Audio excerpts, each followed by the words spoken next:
What is up, guys? Zan from ZanMountain YouTube channel, and I don't do a lot of commentary style videos on the channel, and I definitely want to change that. I know that it's something that I say every single year that I want to get more of these done, basically to show you guys how a lot of the stuff that I teach, whether it be here on the YouTube channel or on gridirongameplans.gg, actually applies in a game scenario. Now, I wanted to do a commentary today because the player that I'm playing in this video is a former Madden Club Series champion for the Miami Dolphins. He goes by the name of Z-Thumbs. And full disclosure, this guy has my number this year. He absolutely kicked my tail the first, I think, 4 times I played him before it really started to settle in and I found a semblance of balance in my approach against the way that he was playing defense. Now, I think that this is a great commentary video, not simply because, spoiler alert, I won the game, but moreover that I think I established the balance. And it's important to talk about things that oftentimes will plague you when you guys are struggling, myself included. I definitely find that I tend to fall into a rut of doing something too often, and you typically get away from the things that actually bring you success, and that is what leads to your struggles. So I wanted to kind of do a video here to kind of show you some gameplay. The offensive side of the ball, we are running the single back bunch X nasty game plan found on gridirongameplans.gg. And on the defensive side of the ball, I am running the big nickel over G, which is a blend of my match game plan as well as my big nickel over G game plan for the purpose of pressures and some specific zone coverages that I like to play. So I hope that you liked today's video. If you guys do, please drop a like. Make sure you guys subscribe to the channel if you haven't already, and maybe drop a comment, an emoji, a request, anything below in the comment section will help this video get pushed out to other viewers just like you. Now, I was actually prepared more so for a dollar approach out of my opponent in this game, but typically what I have struggled with most has been kind of the sheds that have occurred with the spinner meta, or, you know, some of the dollar meta in general when they're dropping zones in random spots and manning up certain players. Now, on defense, I actually feel like I've always played him pretty well. I would say that he's pretty meta as it pertains his offensive approach. It's tight with a lot of corners and a lot of aggressive catches. And I am I'm a very big proponent of keeping it in front of you. I think that this year's game in particular is, you know, all about making those aggressive catches still be tackled in the open field of play. Everybody wants to come at you chucking. You see right here, he motions out to start. And this is PA Cross up top. You know, I think that Z-Thumbs knows me more as a match player, so he starts off with a match beater right there. I obviously, having played him many times, know that that's kind of something that he's going to center his approach around. I'm not the type of player that's going to get beat over the head by a match beater over and over and over. If you guys are the type of player that struggles with match in particular, I would highly recommend that you guys go over to gridirongameplans.gg and learn my match game plan, because I break down how the rules work for all the coverages: quarters, palms, cover 6, cover 9, cover 6 invert. And I also explain to you guys how you guys can better protect yourself against the match beaters that so many players like to run, to allow you to stay in the match coverage and apply it accordingly. Now, one of the most frequently asked questions I typically get is, what do you do about the crisscrossing safeties in the big nickel over G? And that is something that I actually have in my over G game plan. I use it to my advantage. As you see right there, he actually goes to a corner route, and I should have had a knockout right there. That was a 22-yard throw.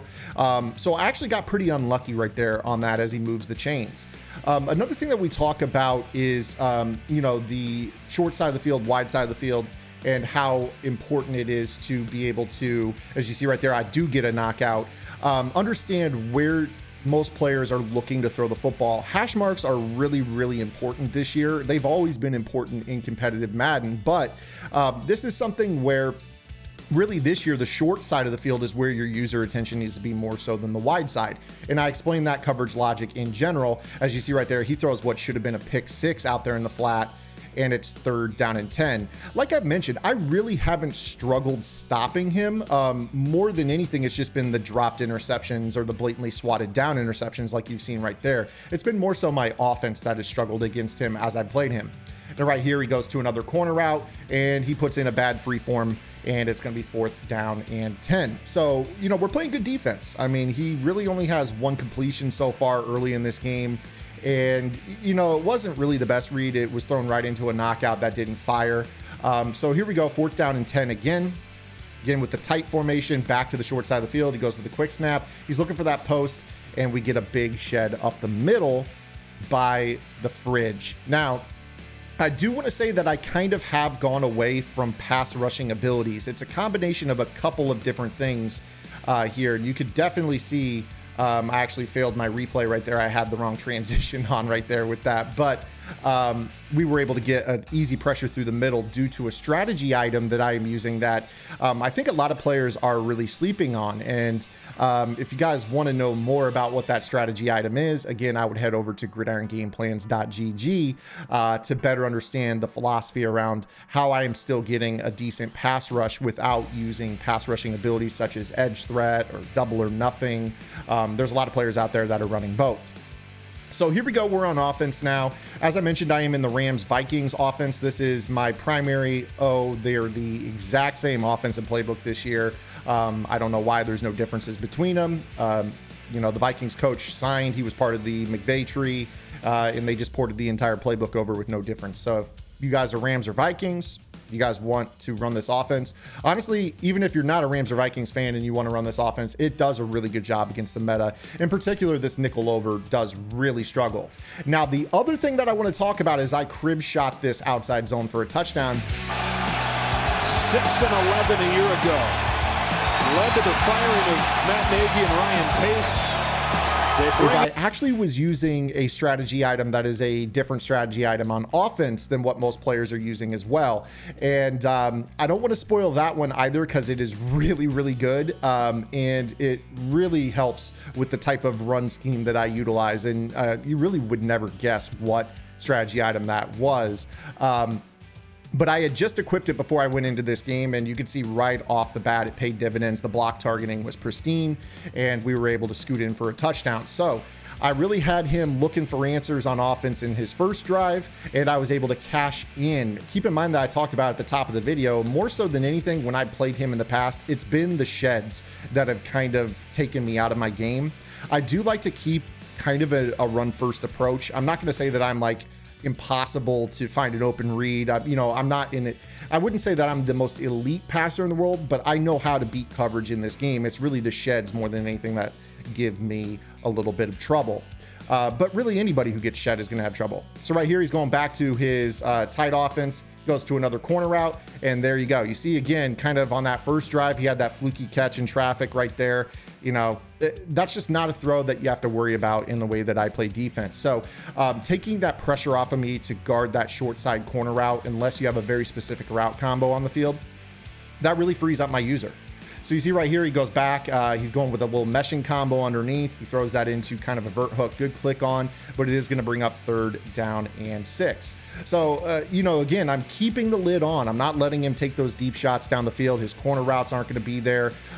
He's really going to have to try to find something different. And again, there's that same corner route that he completed on the last drive. This time he drops it. Kind of the Jekyll and Hyde nature of some of the knockout abilities in this game, but I have him once again on a 4th down early in this game. So I think this is the 3rd 4th down he's already had in 2 drives. Here he goes back to the corner route on the short side. I said he needed a specific route combo. He finds it there finally and picks up a 1st down to a wide open Todd Heap. But I'm not worried about it because really at the end of the day, this is more or less about keeping it all in front of you. Right here, he quick snaps that same play he started the game off in, and it's the same result. It's not open. I don't think he's really finding too much open on this. As you see, he's 3 of 12 for 47 yards, really with a completion that he shouldn't have had in coverage on that first drive, and then the open dot that he threw. This is really the story, and what's kind of led me to be frustrated with this game is so many of these games right now, players are going 25 to 30% completion, just trying to throw the ball in coverage, and they're sticking around in games because of dropped and swatted picks like that 4th down I had on the previous. Right here, he's going right down central to Tyreek. He thinks he's got something, but no, we've got CJGJ for an interception. That's that pick artist. You've got to have him everywhere on the field right now. as he tries to lob it up. Again, you see he's going to go to that seam. I've got the middle third on the field. I've also got a vertical hook matching underneath to bracket it in the event that I need an in-traffic drop, and we are good to go. So there's a lot of matching qualities to even my zone defense that you guys will note as well. So here we are back on offense after the touchback on the interception. Start off with another outside zone, and it stopped in the backfield for a, well, actually, no, we picked up a gain of 1 right there, but not a whole lot doing as the D tackle was unblocked. Again, still one of the bigger issues in this game is the offensive line will look at the user and let defensive tackles into the backfield. I don't know why that's the case, but if they can get that situated, we'll be in much better shape. So here I am dropping back to pass. Nice little pocket right there. I step up around a interior rusher and I slide for a first down. So again, the biggest thing about being under center, a lot of people think that it's so easy to blitz and so easy to get pressure. I love under center because I'm already up in the pocket. What do you have to do in this year's game more than anything? Step up. So we're already there. You don't have to worry about it. I bring Pete Metzelaars back in motion. Right here, I'm looking for a trail combo over the middle. I don't have what I like. And actually right there, I believe that I was trying to get my running back on a different route, but the play clock ran down. So I ended up having to check that down in the backfield, loss of 1. 4th down and 4 right here. I believe I'm going to take this to the 2-minute warning. And in the back of my mind right now, I'm sitting here thinking, okay, well, I'm going to go ahead and go for this because of really 2 things. 1, if I get it, I can kind of make this the last drive of the half. And 2, if I fail, I can actually, in this situation, be defending a short field, which takes his deep ball approach out of the game. You see that he's not really made any checkdowns so far in this game, with the exception of that 1 drag in traffic. You know, a short field guarantees me the ball back again before half, and also makes his primary offensive approach a little bit less effective due to the length of the field I'm defending. So kind of a house money call right here with me having ball at half. I have a route ability, absolutely fry his coverage, and we pick up a first down. You saw right there, it looked to me like he was playing maybe some sort of either match or a shaded man-to-man, and I had the short and elite fire and fry him for a first down. What I love so much about that route is you don't actually need an ability to stop to beat man-to-man. That's just a money route in general. But you guys can find out more about that route on Gridiron Game Plans in my X Nasty offense. Another thing that's worth mentioning, if you guys want to watch this, I am live on Twitch Monday through Friday in the afternoons. Bobby V also streams out of this offense as well. He's done very, very well for himself in Players Lounge tournaments, MCS ladders, and also in Boss Bot Wars. He looked really, really good. Right here, his user just a step away. I throw a quick wheel out of the backfield. I don't know if you guys don't know this, but those wheels are still very, very valuable out of the backfield this year. I know that EA made a concerted effort to defend them a little bit better, but they have a time and a place. Now right here, I'm going to go tight Y off. This is one of my secondary formations that I like to run. And I'm going for a shot play right here. And you're going to see that off of the play action, I have B. Unfortunately, my progression starts to the left on that play. So by the time I scanned 1, 2 to 3, I saw 3 open and I got shed for basically a sack on that. So that's a big miss. Not one of those deals where I missed the read. It was just my progression didn't get me there fast enough to identify the open touchdown. You know, sometimes players will read plays differently than the way I set up my progression. If you know, you're looking in the seams right there, trying to see if there's a center fielder, which side he's playing, I probably identify that sooner, but I was really looking for that exaggerated fade down the left sideline. So 2nd down and 17 right here, just north of the 2-minute warning.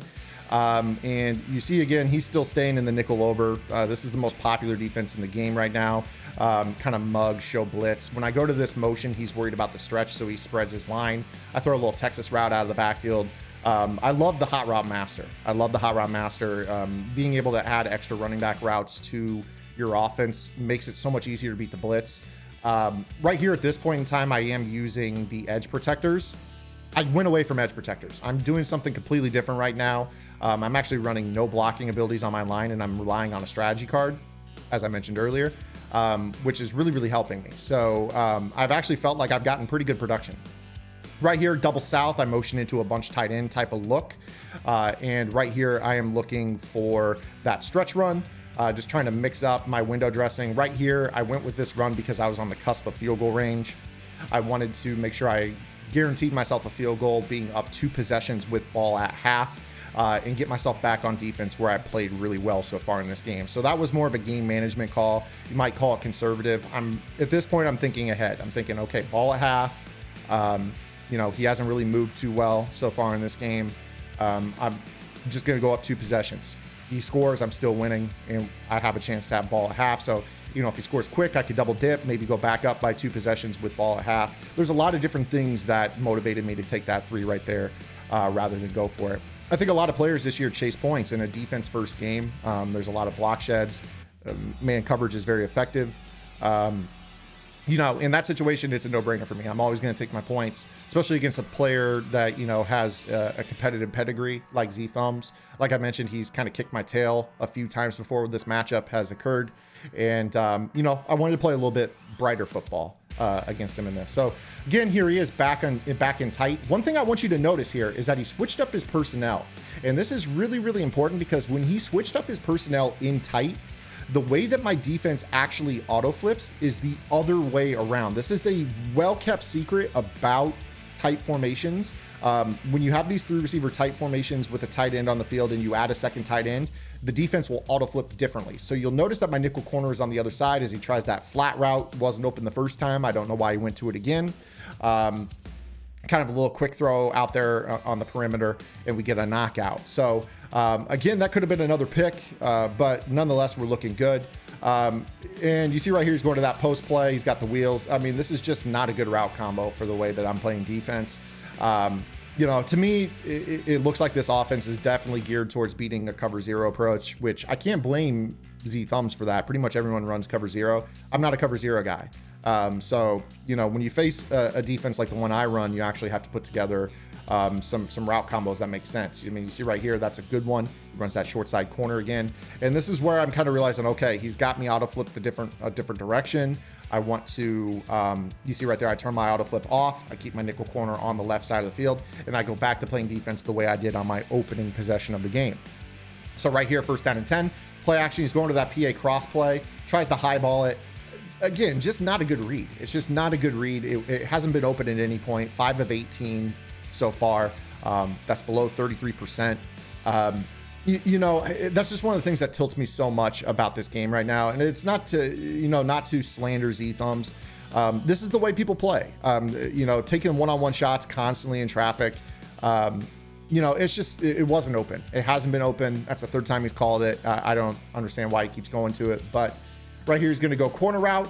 And again, you see that the way I have my AP set up, it's not open, especially the wide side. It's just not open. So 3rd down and 10.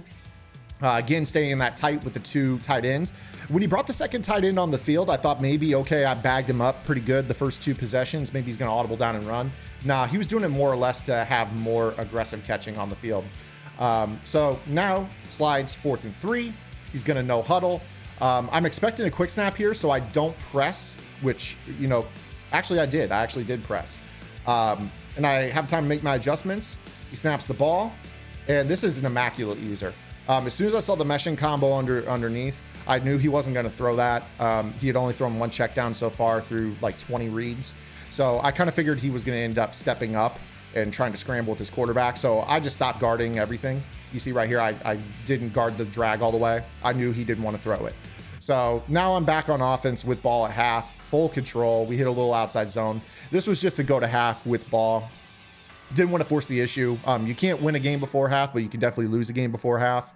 And I'm content having the ball coming out up by 2 possessions, which is exactly why I took the field goal in the first place. Again, you never really know what's going to happen when you have a 2 possession lead in the bag and a 4th down and long. If you just take the field goal, do it.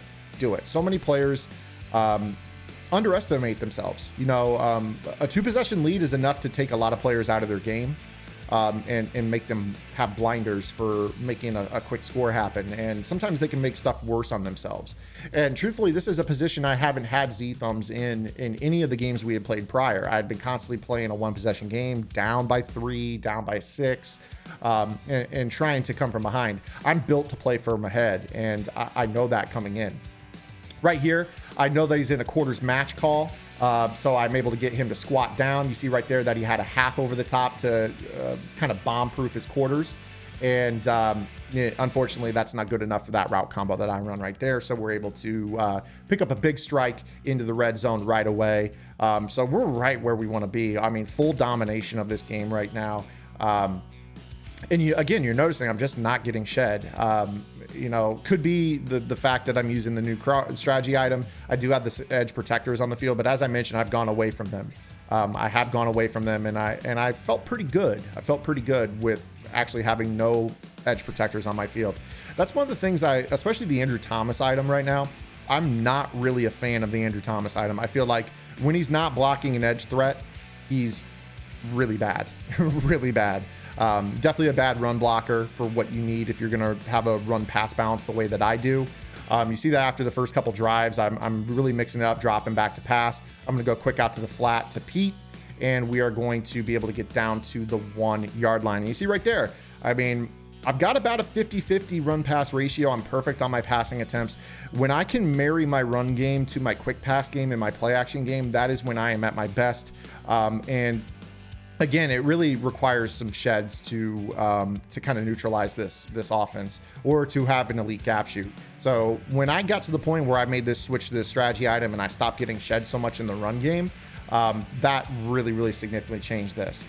Now right here, this is a window dressing call. I'm doing a jet sweep motion with an inside zone split attached to it.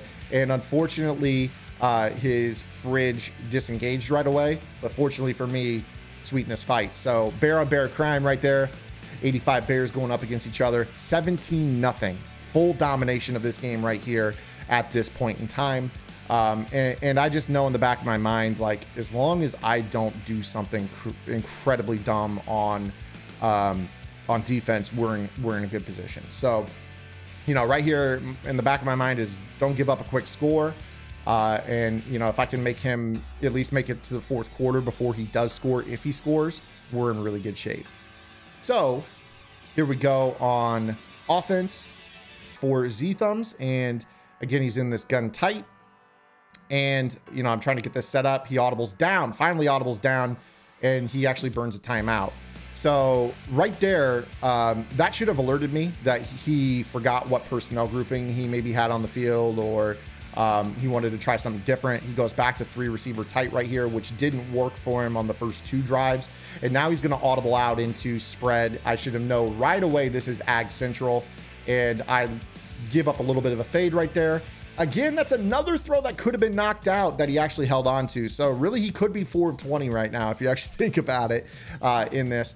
But I know at this point, he's going to quick snap 4 verts. He's going to chuck. That's pretty much what they all do. Again, that's not slandering. It's just the way the game is. And I right here, I just got stupid. I got stupid. He actually had a nice little squat route combo right there. Had a little post that made my middle read kind of bite down and gave him the inside pass lead to Metzelaars down the seam. So I let him score in 20 seconds. And that's not what I want in that spot. I thought that was a great defense for what he wanted to be in. You know, I almost knocked out the previous play, but great route combo right there. He just basically quick snap 4 verticals. The guy ran to the post on the option seam and made my middle third kind of bite down. So definitely need to switch it up on the next drive, knowing that he's going to go Ags on me. But I'm still up 2 possessions. Again, that field goal I took in the first half is pretty much the difference in what this game is right now. The way that I would play offense if this were maybe a 14-7 game might be different than the way I play up 17-7. So again, especially early, take your points. The game will unfold. The game will unfold. You don't have to, you know, force the issue all the time. Sometimes your opponent will kind of give you the game. So here he is. He's in dollar. This is actually the first time in the game he's gone to dollar, and this is kind of indicative of the way that he played in our first 3 or 4 games. Like I mentioned at the top of the video, the dollar that he ran gave me a lot of issues. As I look through this is ridiculous. He's got a pinched line. He's got these slot corners off the edge. You know, I've got three defenders over there. I'm motioning to create some balance, make him think left or right. And right there, you know, the fridge kind of holds at the nose. 3rd down and 7. And kind of in the back of my mind, I'm thinking, here we go, get agged. Then you give up a blown coverage. Now he's in dollar and I'm getting shed. I'm starting to kind of, you know, a little bit doubt, you know, the prep that I've had, you know, coming into this approach. You know, he's, like I said, he's basically kicked my ass 4 times heading into this game. And right here, this is where having Fearless is going to help me. You know, that Fearless can really protect you, allow you to allow pressure to come in. We waited so long for cheap Fearless to come into the game. Now it's here, which kind of allows me to utilize the running back a little bit more in the check down game. So that was a big first down, because really more than anything, that allows me to get to the 4th quarter. So right here, this is guaranteed. I mean, unless I'm just completely stupid, I'm going to run the ball here. I go back to that formation that I ran, almost had the touchdown earlier. Right here, this is stretch left. And I think this is a microcosm of what really pisses me off so much about this game, is that is just really pathetic coding. It is. I mean, it's ridiculous that dollar slot corners can just come in. There's 3 guys there. 3 guys there and nobody blocks on this. If you guys want to do something about the dollar defense, and when I say guys, I'm talking to the people at EA, do something about that. Figure out why the slot corners are just like unblockable on outside zone runs while people pinch their defensive line. This is not run defense. It is not run defense. I know that this is competitive Madden, and I've got to suck it up and deal with it, but it doesn't mean the feedback can't be given. And I mean, for the love of God, we've been given this feedback for years. Madden 17, this was an issue. And it's still an issue almost a half decade later. So here we are, 2nd down and 17. This time we go with a stretch. I caught him manning up his slot corner right there. So you see right there, Sweetness 13 for 53, 2 touchdowns. But I am 3rd down and 11 right here. Right now I'm going to go back to, I believe, the play call that I missed the touchdown on earlier because my progression was on the left side. Right here, I'm looking definitely down the left sideline on this. If this is, yep, this is exactly what I'm talking about right here. So this is kind of pull the user back on the right side, and I step up, his user bailed, and I was able to go and slide. And fortunately for me, I didn't fumble, and I think it's because I was spamming cover ball. Maybe that's what saved me on that play, but that's a big first down. It's now going to allow me to burn another 1.5 minutes. I can probably get to the 2-minute warning here off of this. And now we're in a position where I just need another first down to seal this game. Really, if I can get this to the 2-minute warning, he's going to need an onside kick. So I'm in no hurry to do anything crazy. We go back to double south. We go with the inside zone call. I cut it back. I pick up a first down. Now he's burning his 2nd timeout. And I can breathe a sigh of relief here. This game is basically over at this point. Really in the back of my mind is, even if you take a field goal right here, the most important thing in this game right now is not even what I do on the rest of this drive. It's that on his next drive, as long as I can take him to the 2-minute warning before he scores, that is it. It's over. So, you know, if I'm able to fall forward and pile together a first down right here, great. If not, it's fine. I still have another opportunity to win the game. Basically 3 opportunities: a first down right here, keep him from scoring before the 2-minute warning, or if, let's say, I fail both of those 2 things and I get the ball back, a first down wins it. Kind of maximizing the opportunities to win the game. This all stemmed, in my opinion, this all stemmed from taking 3 points on that drive earlier. And you see right here that I run the ball. Again, kind of the same approach, basically the same spot. It was a 58-yard field goal in the first half. I basically did the exact same thing right here. Knowing that if he can't score north of the 2-minute warning and get an onside kick, or get an onside kick, if he scores after the 2-minute warning, it's over. So right here, I'm just going to say, I'm going to take my field goal, and he basically has whatever time is left after this field goal attempt to score, or the ball game is over, officially over. So this was just clock management. You know, I realized with about 3 minutes to go, getting this game to the 2-minute warning was the easiest way to go about things.